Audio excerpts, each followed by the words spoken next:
金峰先生您好啊，就是说现在阿西的话，在整个链圈应该是很有名的，而且据我所知的话，其实恰恰我们阿西链在宣传这一块并没有去做太多的市面上这种宣传。那我们是当时基于什么样的一种情况走到了现在被公认的今天呢？我们一直觉得区块链技术它还处于一个起步期，我从我自己觉得，就虽然很多产品被估值的很高，但是它跟实际能产生的价值可能还相去比较远，所以说我们觉得，现在就是唯一能做的就是说，或者说最好做的就是说去完善它的还是一个探索阶段，去完善它的底层的技术。所以我们就坚持这样的理念吧，觉得可能短期的市值的一个提升，对于我们想要做的事情帮助没有想象中的那么大。当时是什么样的事情促使您就是选择了去研发这样一条公链？我是从2015年底就开始有这样一个想法，当时其实在一直在研究和学习阶段，也是陆陆续续的帮朋友做了几个改造型的一些基于比特币改造的一些项目，当时就是发现很多技术上的障碍。当时我就想，就是有很多这种希望能够结合区块链的传统的业务，或者说希望基于区块链技术能做一些应用的创新，但是基于现有的技术体系它又很困难。比如说你那个比特币它只是一个转账或者说电子支付系统，它没法就是说做其他业务上面就是很难扩展，或者说很难改良。所以说正好机缘巧合，我就参加了国外的一个就是类似于这种区块链应用开发平台的这么一个项目的 ICO， 我也去深度调研了一下他们的那个技术体系，在他们的社区待了2-3个月，然后我觉得这是一个趋势，就是说很多人都有希望能够结合区块链做一些应用创新的这种需求。另外一个就是目前的技术体系没有这样的工具能够帮助更多的人，这个人才太难找了。就是我希望能够做一种低成本的和低门槛的技术平台，能让大家更愉快的或者说更高效的完成这种区块链应用的开发。就是说正好就是说也说结合这个需求的现状，再加上在国外的看到一些项目的创意，所以我就决定在中国做一款类似的这种就是开发平台类的这种项目。咱们这个阿西的这个名字是基于什么样去取了这个名称呢？当初主要是根据这个项目的应用特点，因为我们项目的初衷其实或者说项目的就是说它的精髓或者它的最核心的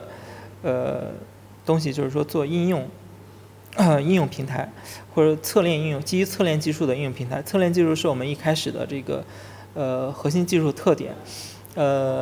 也就是说我们是基于侧链做应用是 application side chain， 我们就是说application side chain 的首字母缩写，就是阿西的这个名字的来历。在这个过程当中，就是您对现在这整个链圈的环境，然后是怎么样的一种感悟？就现在，比如说国际的，或者说国内的现在一种状况。链圈的。链圈。就您觉得是什么样的一种？现在是一种什么形态？然后未来的话，您觉得可能走势会是怎么样的？我觉得如果说形态的话，我觉得目前最大的特点就是说，还是比较混乱的，大家就是包括这种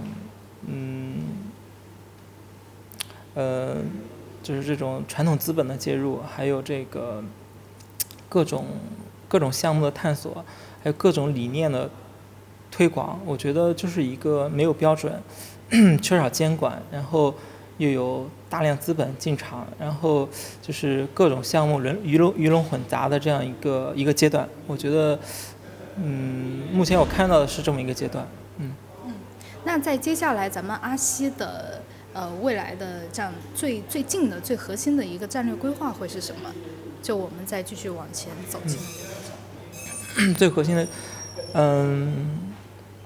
就是从研发，我们的 roadmap 就是大概是从研发跟运营两个角度。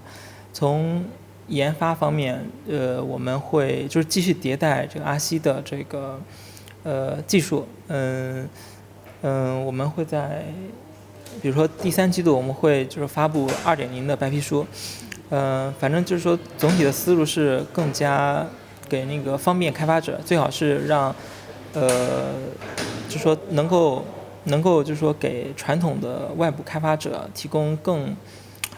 高效的工具，然后让更多的开发者进来参与研发。比如说我们会有一些指标，数据上的指标，比如说有上百个应用在阿西平台上跑，然后有10个左右的高质量的这种应用，高质量的，比如说可以类比于传统的互联网产品达到 A 轮或者 B 轮融资，它有可能几百万这样的用户，然后或者说日活达到100万，或者有上千万的用户，这样一个级别，10个高质量的用户，然后对，大概目标是这样的，然后还有一些其他的指标，像交易量啊，对，这是我们就是说后面半年到1年的一个发展的规划，就是说最核心的还是说提高应用的质量和数量。就是在整个区块链，咱们阿西链的这个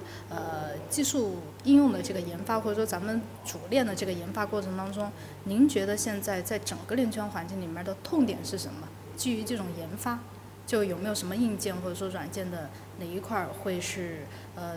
整个行业都没有去解决的一个痛点？或者咱们在研发的过程当中有没有感受到什么痛点？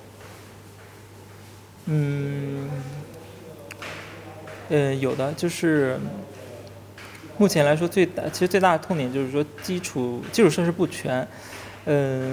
然后就是说还有从那个技术角度，就是说目前的性能普遍的比较低，还有从安全性还有上手的难度。举个例子，就是说目前区块链能够跑的应用的，它的规模就是用户规模还比较小，影响力还是相对较小。就是目前主流区块链平台可能还是2位数甚至个位数的这种 TPS 每秒的交易量，然后可能稍微大一点的也就几百上千 TPS， 这是难以支撑大量用户来进来的。另外一个就是还有它的入门的门槛，比如说很多都需要有一些密码学常识，或者说只能是说那个资深的币圈或者说链圈玩家才能够去上手，对于普通的小白用户很难上手。比如说他一开始就要搞分清各种硬件，冷钱包、热钱包，还要记一大串的那个助记符，对吧？这都是上手难度。这需要一个是从引导用户、培养用户，另外一方面也要从我们改善技术体验、改善这个产品体验，两方面共同去改善这个困难。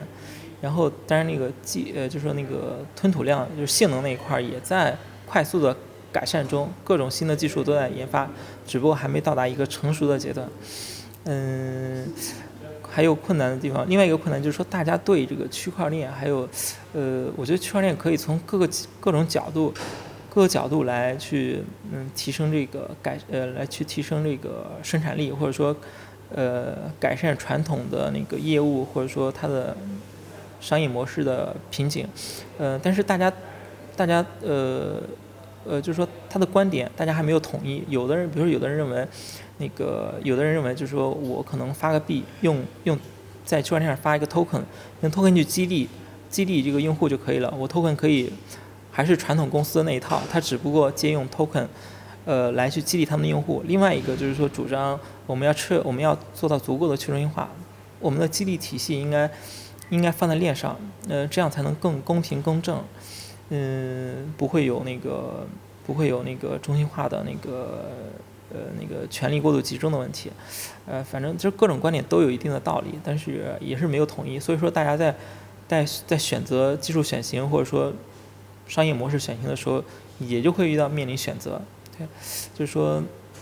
它的商业模式也在探索中。对，就是这都是困难。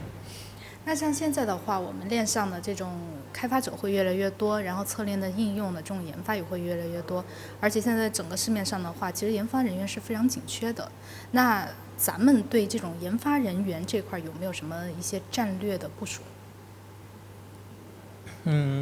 我们这一次组织这个黑客马拉松，其实就是一次新的尝试。可能过去我们都是在币圈路演，很少能像现在一下子接触到这么大量的这个程序员。其实这个是非常精准的用户。我们作为基础平台，面向的应该就是说，其实不是炒币的用户，就应该是这种那个开发者。所以说我们后续的在招聘方面的思路，也就是说可能多面向开发者举办这样的那个。就是像这种比赛，黑客马拉松，从这里面我们可以选举，可能选出一些非常适合我们的技术人才。另外一个就是说，在开发者社群里面，就是说，做出足够的影响力吧。可能，对，这是我们的思路。当然，那个传统的招聘渠道，我们就是也是在加强。